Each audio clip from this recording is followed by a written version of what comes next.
আজকের ব্রাজিলের ম্যাচটা দেখে আমার কাছে মনে হইলো যে অনেক কিছু পাওয়ার ম্যাচ এটা। মানে অনেক কিছু পাইলো ব্রাজিল আজকে। মানে এই ম্যাচটার প্রথম যে জিনিসটা পাইলো ব্রাজিল, তাদের আত্মবিশ্বাস ফিরে পাইলো, তাদের প্রিন্স নেইমারকে ফিরে পাইলো, এবং বিশ্বকাপে তারা একটা কন্টেন্ডার হতে যাচ্ছে সেটা ফিরে পেল। আমি অনেক ব্রাজিল ফ্যানকে দেখছি যে খুব আশাহত হয়ে পড়েন। ভাই, আমার চ্যানেল প্রচুর ভিডিও দেওয়া আছে ব্রাজিলকে নিয়ে। আমি শুধু একটা কথাই বলি, ব্রাজিল বিশ্বকাপ জিততে পারবে তখনই যখন কার্লো আনচেলত্তি বিশ্বকাপ জিততে চাইবেন। আজকের ম্যাচটা দেখেন, কার্লো আনচেলত্তির একটা tactical master class. Trust me, শুরু থেকে প্রেস করছে, 6 মিনিটে গোল আদায় করে ফেলছে। তারপরে আরও গোল আদায়ের সুযোগ ছিল। যখন ভিনিসিয়াস জুনিয়র সেকেন্ড গোলটা করলো, থার্ড গোলটা করলো, মানে প্রত্যেকটা সেট আপ আপনি দেখেন, প্রত্যেকটা সেট আপেই মানে একদম মানে নিখুঁত একটা হচ্ছে, মনে হচ্ছে মানে একটা পেপার অ্যান্ড পেন অ্যান্ড পেপারের একটা খেলা ছিল। মানে কোনটার পর কোনটা হবে, কিভাবে কি হবে না হবে, সব কিছুর একটা সিস্টেমেটিক একটু ওয়ে ছিল। তো আমি যদি একটু ডিপার্টমেন্ট ওয়াইজ কথা বলি, অ্যালিসন বেকার ক্লিন শিট রাখছে, অনেকগুলো দুর্দান্ত সেভ দিছে, মাস্টার ক্লাস। তারপর যদি ডিফেন্ডিংয়ের লাইনে বলি, ভাই, দানিলো, ডগলাস সান্তোস, মার্কুইনোস, তারপরে মাগালেস, স্যালিউট বস। ট্রাস্ট মি, আজকের ডিফেন্স স্যালিউট।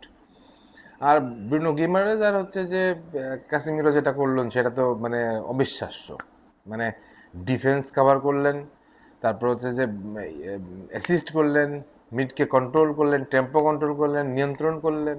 এর চেয়ে আর ভালো মিড কী হতে পারে ব্রাজিলের বর্তমান সমসাময়িক প্রেক্ষিতে? এর চেয়ে দুর্দান্ত মিড আমি বলবো এর চেয়ে দুর্দান্ত মিড হতে পারে না। তারপরে 3 নম্বরে যদি বলি, অ্যাটাকিং। দেখেন, আমি কিন্তু আমার ভিডিওতে প্রথমে বলছিলাম যে কার্লো আনচেলত্তি সম্ভবত হচ্ছে একজন রানারকে খেলাবেন, রাফিনার জায়গায় একজন রানারকে খেলাবেন। সম্ভবত উনি রায়ানই হবেন। রায়ানকে খেলাইছেন। আমি কোনো কিছুতে মানে ভাব নিই না ভাই, সত্য যেটা মনে করি সেটাই বলি। অনেকে গালিগালাজ করেন, তারপরে একটা জিনিস বলি, ভাই, ফুটবল তো দেখার একটা অভিজ্ঞতা হয়ে গেছে, বুঝি তো। উনি যে যেটা রানার নিছেন, রানার নেতে কি হয়েছে, ভিনিসিয়াস জুনিয়রের এই পাশটা অনেক খালি ছিল, অনেক ফাঁকা ছিল, অনেক ফাঁকা হয়ে যাচ্ছিল। কারণ ওই পাশে যখন রান মেক করতেছিল তো ব্রুনো গুইমারেজ আর কাসিমিরো অনেকটা উপরে উঠে আসতেছিল। তখন তাদেরকে করতে যায়, ভিনিসিয়াস জুনিয়র অনেকটা আনমার্ক হয়ে যাচ্ছিল বারবার। আর আনমার্কি যখন হয়ে যাচ্ছিল তখন সে বারবার স্কোর করার চান্স ক্রিয়েট করতেছিল। সো ওদিকে একজন রানার থাকলে কিন্তু লেফট উইংয়ে ভিনিসিয়াস জুনিয়রের কাজটা অনেক সহজ হয়ে যায়। এটা একটা সিম্পল ম্যাথ, এটার জন্য অত বেশি কিছু বোঝা লাগবে না আপনাকে।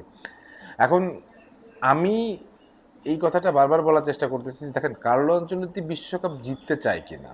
কার্লো আনচেলত্তি আজকের ম্যাচ দিয়ে তিনি প্রমাণ করে দিলেন যে তিনি তার দলটাকে গুছাই নিয়ে আসছেন, বিশ্বকাপ জেতার মতো তৈরি করে ফেলছেন, এবং বিশ্বকাপ জেতার জন্য যত কিছু করণীয় তিনি সেগুলো করবেন, তিনি সেগুলো করতে চাইবেন। এইটা আমার কাছে যেটা মনে হয়েছে।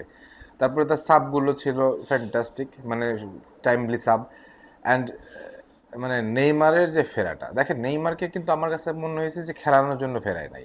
নেইমারকে ফেরাইছে হচ্ছে যে ব্রাজিলের দর্শকদের, পুরো পৃথিবীকে একটা মেসেজ দেওয়ার জন্য, নেইমার জীবিত আছে, নেইমার সুস্থ আছে, নেইমার ভালো আছে, নেইমার খেলবে, খেলতে পারবে। নেইমারকে আমি এখনও বলতেছি, আমার কাছে মনে হলো না যে নেইমার 99% ফিট। বাট তারপরেও বলতেছি, নেইমার যদি ওই 30 মিনিটসও ফিট থেকে খেলতে পারে, সেটা হচ্ছে রাউন্ড অফ 32, রাউন্ড অফ 16-এ ম্যাচ অন্যদিকে নিয়ে চলে যাবে।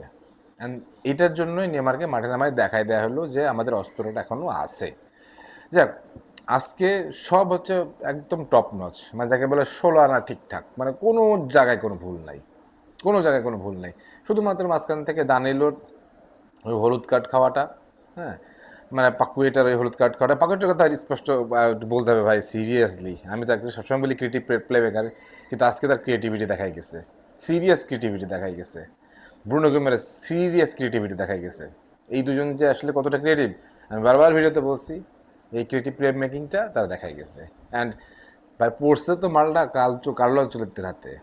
এই পাকুয়েটাকে বেড টের করে দিয়ে কোথায় নিয়ে গেছে, কিন্তু কার্লো আনচেলত্তির হাত থেকে যখন পড়ছে মালটা একদম সাইজ হয়ে গেছে। এই জন্য বলতেছি, কার্লো আনচেলত্তি যদি বিশ্বকাপ জিততে চায়, ব্রাজিল বিশ্বকাপ জিততে পারবে। এবং এবং এই রেস থেকে, আজকের ম্যাচ থেকে এটা প্রমাণিত হচ্ছে যে সম্ভবত কার্লো আনচেলত্তি বিশ্বকাপ জেতার মতো করে দলটাকে সাজিয়ে ফেলেছেন, তৈরি করে ফেলেছেন, এবং নিজেই যেভাবে চিন্তা করছেন, যেভাবে ভাবতেছেন, সেই জিনিসটা তার চোখে মুখে মানে ফুটে উঠছে। ম্যাচ শেষের পর তার চোখে মুখ দেখে আমার কাছে মনে হয়েছে ইয়েস, আই ডিড ইট। মানে আমি আমি এটাই ভাবছিলাম, এটাই হয়েছে। সো ব্রাজিলে যারা ফ্যানরা আছেন খুব আশাহত হচ্ছিলেন, বারবার আমার ভিডিও করে দেখবেন। আমার ভিডিওতে বারবার বলেছি ব্রাজিলকে বিশ্বকাপের বাইরে রাখেন না। ব্রাজিল কি করতে পারবে আপনারা বুঝতে পারতেছেন না। আমি সবাইকে নিয়েই প্রশংসা করি ভাই, প্রশংসা করলে ভালো করলে প্রশংসাই করি, যদি খারাপ হলে সেদিন খারাপই বলে দিই। সেই জন্য আমি বলতেছি ব্রাজিলকে কেউ আলোচনা বাইরে রাখেন না। Brazil is doing good and really doing good. তারা দুর্দান্ত করতেছে। এই ব্রাজিল বিশ্বকাপে যদি দুর্দান্ত পারফরমেন্স দেখাই, আমি অবাক হব না। কারণ কোচটা যখন কার্লো আনচেলত্তি, অবাক হওয়ার কিছু নাই তো, মারলাই তো এরকম। যাক, এ ব্যাপারে আপনাদের কি মতামত সবাই জানাতে পারেন। ভালো থাকেন, সুস্থ থাকেন, আল্লাহ হাফিজ।